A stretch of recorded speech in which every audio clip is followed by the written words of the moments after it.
Yang Mulia Tuan Awang Muhammad Fathullah bin Rashid. Jadi Tuan, mungkin dengan topik yang kita bawakan pada hari ini, Tuan boleh menjelaskan mukadimahnya mengenai tajuk yang kita bawakan ini. Silakan. Assalamualaikum warahmatullahi wabarakatuh. Selamat pagi pada dua penyampai kita hari ini. Selamat pagi. Okay. Untuk mukadimah ni, pertama-tama yang saya ingin sampaikan di sini adalah Diandangan Kadir Kasim, sebuah cerita panjang, iaitu satu hipotesis.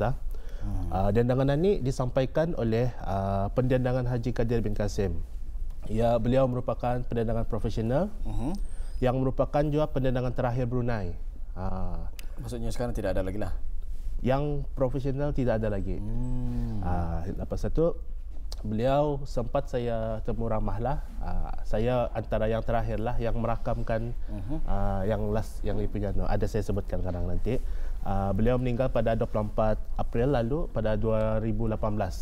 Masa itu saya turun lapangan pada 2017. Sempatlah berjumpa beliau.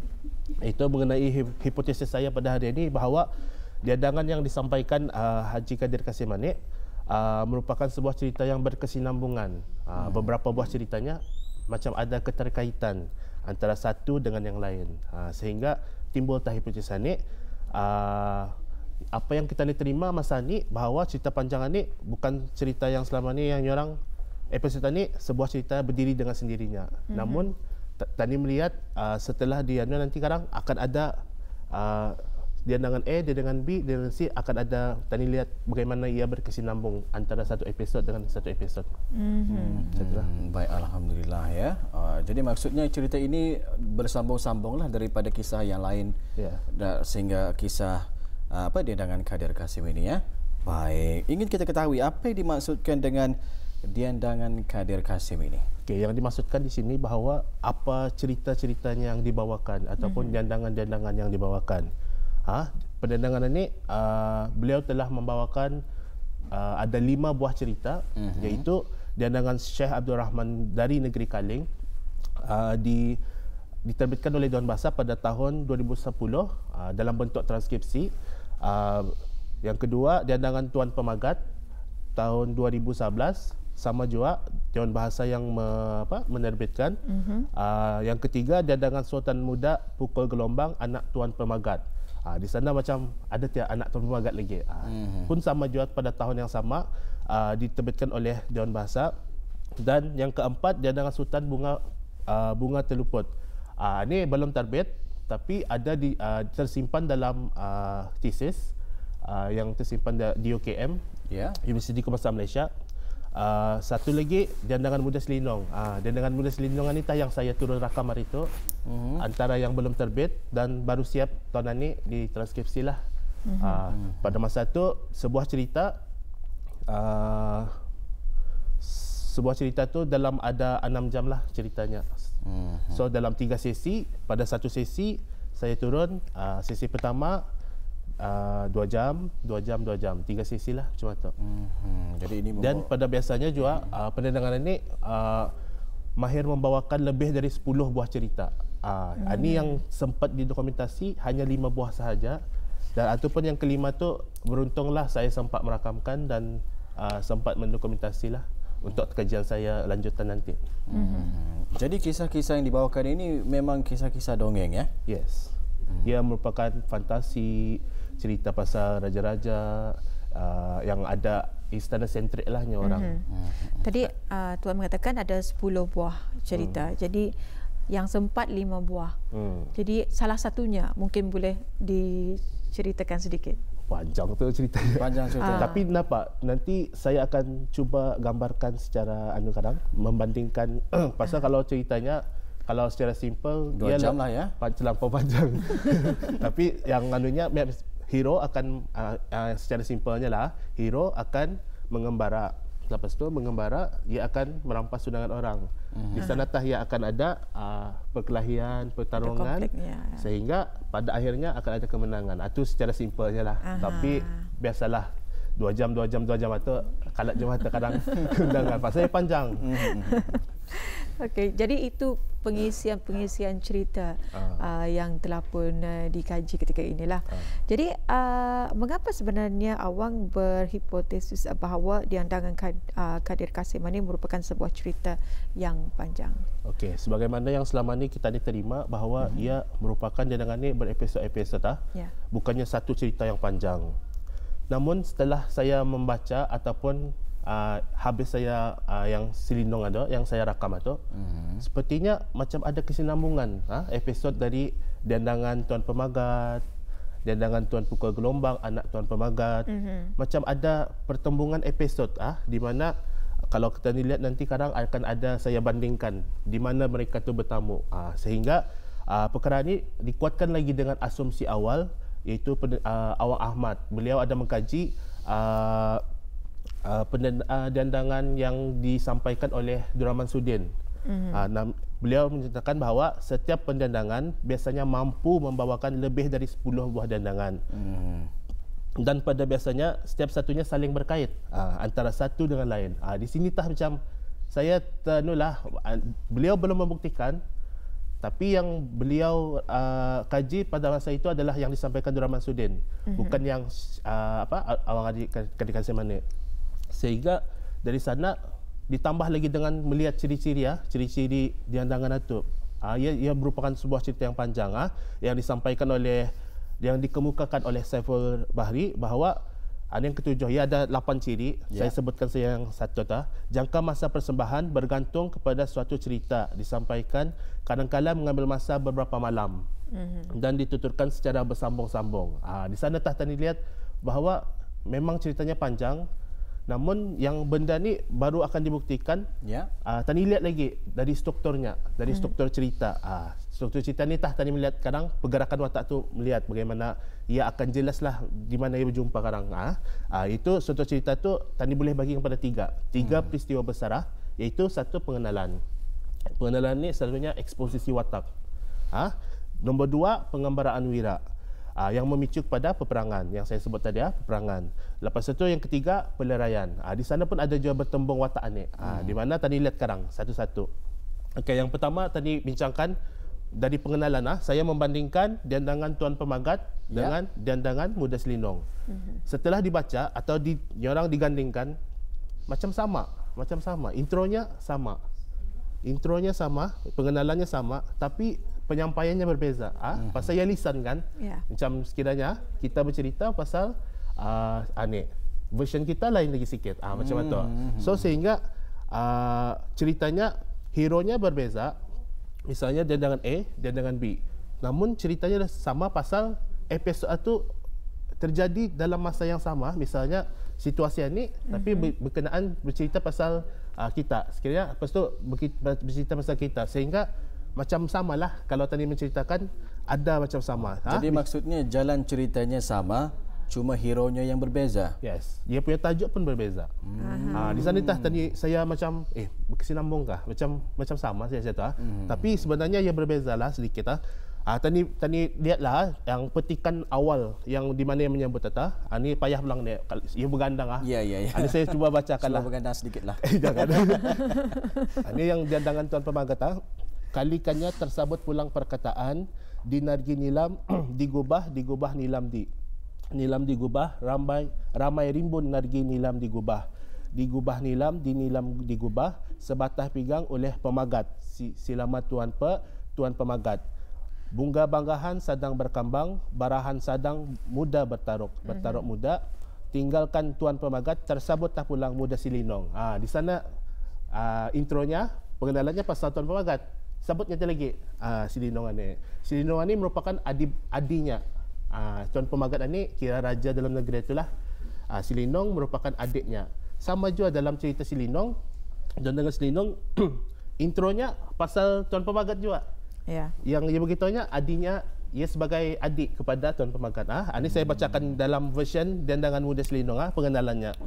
Si Diandangan dengan berapa kalamanya, dengan berapa akan lekanya akan lek, lekanya kerana Tuan Pemagat, kerana Muda Selindong, selamanya kan lamanya, seleka kan selekanya, tersabutlah pulang perkataan di bandar Jawa di bandar. Di sana yang menyebut Muda Selindong dan Tuan Pemagat. Macam itulah bagaimana ia macam intronya akan lebih kurang, tapi cara penyampaiannya berbezalah sedikit. Lepas tu tadi lihat lagi dalam pertengahan ni selalunya berperang. Berperang ni yang menarik, di mana keempat-empat jandangan itu, iaitu jandangan Tuan Pemagat, jandangan Sultan Muda Pukul Gelombang anak Tuan Pemagat, Sultan Bunga Teluput dan Muda Selinong. Di sini dalam pertengahan itu mereka ni macam keluarga. Misalnya Tuan Pemagat, selebihnya tu anak-anaknya. Muda Selinong ni adik-beradiknya. So macam memang berkaitan lah. So kalau dalam berperang, mereka akan ada orang membantu. Keluarga ni akan membantu ni, keluarga ni akan membantu ni. Ini saya cuba petik dari jandangan Muda Pukul Gelombang anak Tuan Pemagat. Misalnya pun lagi Sari Pemagat mengarah akan anaknya Sultan Muda Teluput, Sultan Muga Angkat di Mega, Sultan Muga Sikanak, Awang Sikanak mengikut akan adiknya Muda Selinong. Di sana ia membawa anak-anaknya untuk menolong anaknya yang di luar negeri ni, yang berperang masa ni kalah lah. Lepas tu Muda Selinong juga yang kedua, tadi lihat bagaimana semasa tu Sultan ke-7 dan Muda Selinong berkelahi, ia kalah Muda Selinong. Lepas itu dikhabarkan kepada Tuan Pemagat, ya, adimu kalahnya. Ini saya cuba bacakan. Aku mengagak anak akadir anak ketani. Ya, ia mengagak Tuan Pemagat tu mengagak anaknya untuk membawa anak-anaknya ni untuk ke Muda Selinong, untuk menolong. Itu Sultan Mega berangkat. Sultan Angkat di Mega, Sultan Bunga Teluput, Awang Sikanak, Sultan Pukul Gelombang. Di sini sebutkannya anak-anaknya ni untuk menolong Selinong. Macam itulah. Itu kisah yang lain ya. Dalam kira dua version, tapi ada disebut anak-anaknya tu. Jadi kesinambungannya di sini dilihat dalam satu cerita ni ada disebutkan cerita yang sebelahan ni. Dan cerita ni ada disebutkan juga mereka membantu saling bantu antara satu sama lain. Ada di sana tu. Jadi berkait-kait lah. Berkait. Pasal ya keluarga kan, memang ceritanya akan berkesinambungan. Sebab tu 2 jam pun dah habis tu. Lepas tu tadi lihat lagi pada pelarian. Di sini pada pelarian, ini untuk orang secara ringkasnya saya ambil lah ya. Kalau tidak patah pulang dah dia sampai. Okey, pelarian. Tadi ambil jandangan Tuan Pemagat sama jandangan Muda Selinong. Di sini melihat endingnya pun kan sama. Di mana mereka balik ke negeri Jawa selepas menyelamatkan bini Tuan Pemagatannya, istrinya. Tema tu yang membezakannya, jandangan Selinong ia habis sampai ia balik. Tapi yang berbeza dalam jandangan Tuan Pemagat ada ditambah lagi klimaks satu, di mana bininya nangis pasal ia rindu akan anaknya yang tergugur masa berperang dahulunya. Masa tu ada kadang saya bacakan petikannya. Ini saya cuba bacakan. Tatkala si Muda membantu parang, Muda Selinong di Nargi Bandar Tandun. Aku berparang di Nargi Nilam di Gubah, berparang jangan basi si raja, raja basi. Ia tah anakku berparang di awan, gugur di dalam danau, disambut oleh buaya putih, di bawahnya danau ke hulu, ulu danau. Anak muda, awangku bernama Sultan Muda Talukut Bunga Talukut. Anaknya ni disambutnya di akhir ceritanya. Tuan Pemagat baru tahu yang ia ada anak lagi. Sultan Bunga Teluput ini saya mentafsir ia sebagai Sultan Bunga Teluput. Bunga Teluput ini ada jandangannya, iaitu yang arah tempat tersimpan arah UKM tadi. Sultan Bunga Teluput. Mungkin dari segi sebutan ia Telukut tapi mungkin namanya tu pasal dalam jandangan ada menyebut Sultan Bunga Teluput itu adalah anaknya, salah satu anaknya lah macam tu.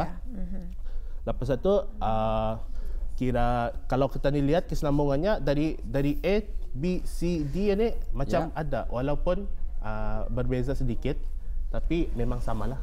Macam tu. Baik, alhamdulillah. Ya, itulah tadi telah pun sama-sama kita dengarkan ya.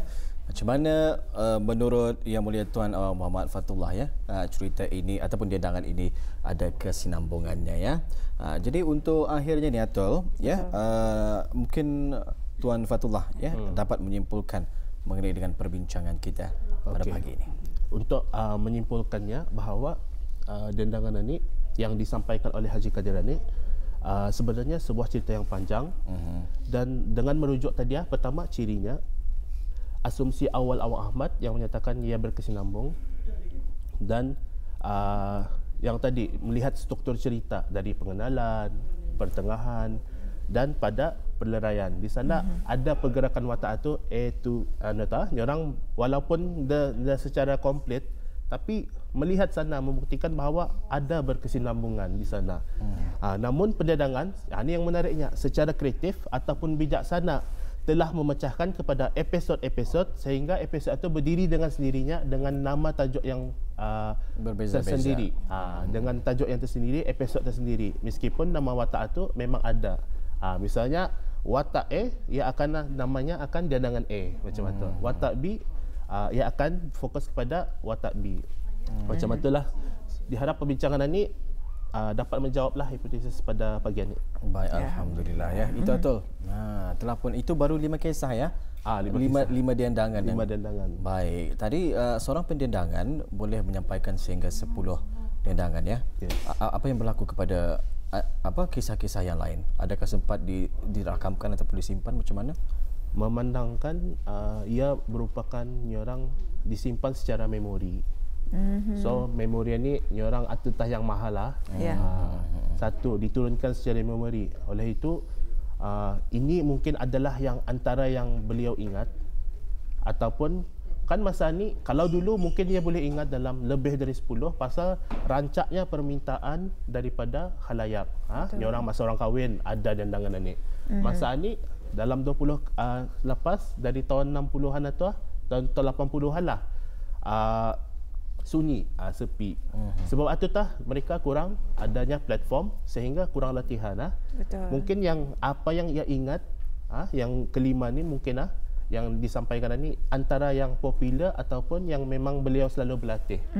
Pasal untuk menyampaikan ataupun sudah satu cerita pun sudah panjang. Mungkin itulah ia punya. Baik. Jadi maksudnya kisah-kisah yang mungkin beliau ketahui sekarang sudah tidak ada lagi lah. Itu berupa dokumentasi lah. Itulah sayangnya. Jadi itu ya, dengan penjelasan dengan segmen yang kita bawakan hari ini, segmen bahasa dan kesusastraan, semoga ianya dapat memberikan manfaat kepada kita bersama. Walaupun ada di antara petani yang kurang memahami, tapi dengan adanya penjelasan ini sedikit sebanyak petani tahu apa sebetulnya yang kita bawakan pada hari ini, iaitu bagi dendangan Khadir Kasim ya, sebuah cerita panjang tapi sebetulnya ia mempunyai episod-episod ya, dan watak yang sama sebenarnya. Watak yang sama tapi cerita yang berlainan. Baik. Ribuan terima kasih kita ucapkan buat Yang Mulia Awang Muhammad Fathullah bin Rashid. InsyaAllah jika ada kesempatan kita akan bersama lagi ya. Assalamualaikum. Waalaikumsalam.